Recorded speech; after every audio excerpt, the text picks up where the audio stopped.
হচ্ছে শাসক দলের? দেখুন, শাসক দল প্রথম থেকেই এই ঘটনাকে ধামাচাপা দেওয়ার একটা চেষ্টা করে গেছে।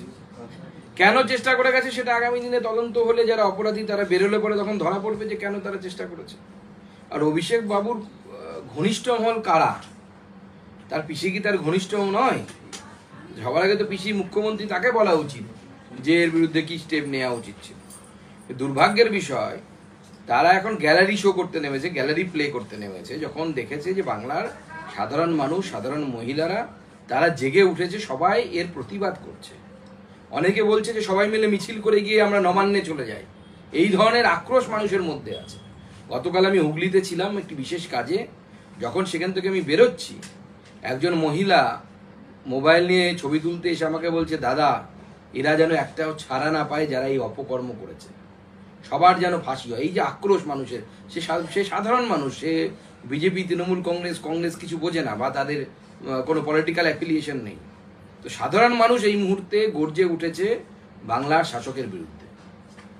সুখেন্দু শেখর রায় তিনি আজকে আলাদা করে ধর্নায় বসছেন। তিনি বলছেন যে মেয়েরা আজকে রাত দখল যে অভিযান করছে তিনি তাকে সমর্থন করবেন, এবং তার বাড়ির অনেকে ডাক্তার রয়েছে, তিনি তাদেরকে সমর্থন করতে আলাদাভাবে তিনি কর্মসূচি নিয়ে বসছেন। এটা কি দলের প্রতি অনাস্থা নাকি কোথাও বিবেকের উদ্রেক হচ্ছে? দেখুন, সুখেন্দু বাবুর মতো লোকেরা তারা কি করবেন তাদের ব্যাপার, কিন্তু একজন সাধারণ নাগরিক হিসেবে, চেতনাবান মানুষ হিসেবে, সংবেদনশীল মানুষ হিসেবে যে কারো এই ঘটনার প্রতিবাদ করা উচিত।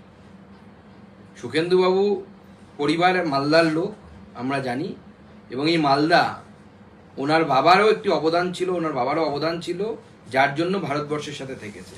অর্থাৎ শ্যামাপ্রসাদ এই লাইনের সময় ওনার বাবারাও ছিলেন, যারা চাইতেন যে পশ্চিমবঙ্গের বিভিন্ন অংশ পশ্চিমবঙ্গের সাথে যুক্ত হয়ে পশ্চিমবঙ্গ গঠন। পরবর্তী সময় উনি ডিরেলড হয়েছেন। কিন্তু আমার মনে হয় যেটা, যে আপনি তৃণমূল কংগ্রেস করুন বা যাই করুন না কেন, এর প্রতিবাদ হওয়া উচিত, এর একটা হেস্তনেস্ত হওয়া উচিত। দাদা, সন্দীপ ঘোষের যে ইস্তফার আমরা দেখেছি, তিনি একটা ইস্তফা দিয়েছেন, কিন্তু আমাদের হাতে একটা কপি আসছে ওনার বদলির কপি।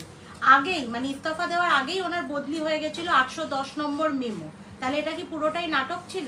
দেখুন, পুরোটাই এটা নাটক করা হয়েছে, এবং যেহেতু ওনাকে বদলি করা হচ্ছে, ওনাকে সরানো যাবে না। ওনার কাছে নিশ্চয়ই এমন কোনো ইনফরমেশন আছে যে ইনফরমেশনগুলো বাইরে চলে গেলে মমতা বন্দ্যোপাধ্যায় এবং তার দলের এবং তার সরকারের ক্ষতি হবে। অতএব তাকে বদলি করে দেওয়া হোক ন্যাশনাল মেডিকেল কলেজে, এবং সেখানে গিয়ে উনি আবার বহাল তবিয়তে ওখানে তার চালাবেন, তার যে এরকম রাজত্ব চলছিল সেরকম রাজত্ব চালাবেন, এবং তারপরে তার ভাবমূর্তিকে উজ্জ্বল করার জন্য, সরকারের ভাবমূর্তিকে উজ্জ্বল করার জন্য ওনাকে দিয়েই নাটক করানো হয় যে উনি ইস্তফা দিয়েছেন।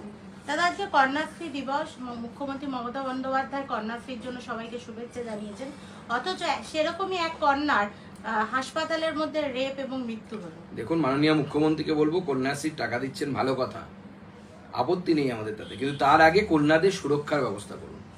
কন্যাকে টাকা দেওয়ার থেকেও, মেয়েদেরকে টাকা দেওয়ার থেকেও মেয়েদের সুরক্ষাটা বেশি জরুরি।